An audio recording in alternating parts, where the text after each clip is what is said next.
Hi hello സൗമ്യയാണേ. ഒരു ചെറിയൊരു സന്തോഷം നിങ്ങളായിട്ട് ഷെയർ ചെയ്യാൻ വേണ്ടിയാണ് ഈ വീഡിയോ ചെയ്യുന്നത് കേട്ടോ.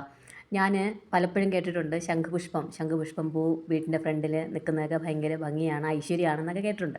അപ്പോൾ അന്ന് തൊട്ട് എനിക്കൊരാഗ്രഹമായിരുന്നു ഒരു ശംഖുപുഷ്പത്തിൻ്റെ തൈ വീട്ടിൽ വെച്ച് അതിൻ്റെ പൂ കാണണം എന്നുള്ളത്. അപ്പോൾ എൻ്റെ ഫ്രണ്ടിൻ്റെ വീട്ടിൽ ഞാനൊരു ശംഖുപുഷ്പത്തിൻ്റെ തൈ തന്നെയാണ്, വിത്തും അല്ല കേട്ടോ, തൈ തന്നെയാണ് കൊണ്ട് നട്ടു. അപ്പോൾ അത് ഈയിടെയായിട്ട് 1-2 പൂ വന്നു. പക്ഷേ ഞാൻ പറയാൻ വരുന്നതെന്ന് വെച്ചാൽ, ഞാൻ കൊണ്ടുവന്ന തൈ എന്ന് പറയുന്നത് അടുക്കില്ലാത്ത ശംഖുപുഷ്പമാണ് കേട്ടോ. ഇതളുകളൊക്കെ കുറഞ്ഞ ശംഖുപുഷ്പം. പക്ഷേ എനിക്ക് പൂത്തപ്പോൾ കണ്ടോ, നല്ല അടുക്കുള്ള നല്ല ഭംഗിയുള്ള പൂ, നല്ല രസമുള്ള ഒരു ശംഖുപുഷ്പത്തിൻ്റെ പൂവാണ് കിട്ടിയത് കേട്ടോ. നിങ്ങൾക്ക് ആർക്കെങ്കിലും ഇങ്ങനെ അനുഭവം ഉണ്ടോ? ഇനം മാറുക എന്ന് കേട്ടിട്ടുണ്ട്, പക്ഷേ ഈ ഒരു തൈ കൊണ്ട് വെച്ചു. ഞാൻ ഇന്നലെയും എൻ്റെ ഫ്രണ്ടിനെ വിളിച്ചു. ഞാൻ പറഞ്ഞു, എടാ നിങ്ങളുടെ വീട്ടിൽ ശംഖുപുഷ്പം കുഞ്ഞേതൾ അടുക്കുള്ളതാണോ? ഇല്ല, അടുക്കില്ലാത്തതാണ്, ഒറ്റ ഏതളുള്ളതാണ് എന്നൊക്കെ പറഞ്ഞു. പക്ഷേ എൻ്റെ പൂ കണ്ടോ, എൻ്റെ ശംഖുപുഷ്പത്തിൻ്റെ പൂ കണ്ടോ, നല്ല അടുക്കായിട്ട് നല്ല ഭംഗിയുണ്ട് കേട്ടോ.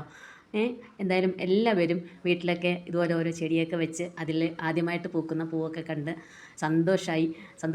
ഒരു സന്തോഷം, മനസ്സ് തെളിയുന്ന ഒരു അനുഭവമായിരുന്നു എനിക്ക് കേട്ടോ. എന്തായാലും എനിക്ക് ഇനം മാറുന്ന പല ചെടികളും ഇനം മാറുന്ന എനിക്കറിയാം, എന്നാലും ഇത് വല്ലാത്തൊരു ഇനം മാറ്റമായിപ്പോയി കേട്ടോ. അടുക്ക് ശംഖുപുഷ്പമാണ് എനിക്ക് കിട്ടിയത്. വലിയ കാര്യമൊന്നുമല്ല, എങ്കിലും എന്നിലുണ്ടായ ഒരു ചെറിയ സന്തോഷം നിങ്ങളായിട്ട് ഷെയർ ചെയ്ത് കേട്ടോ. പുതിയൊരു വീഡിയോയുമായി പിന്നെയും കാണാം. ബൈ.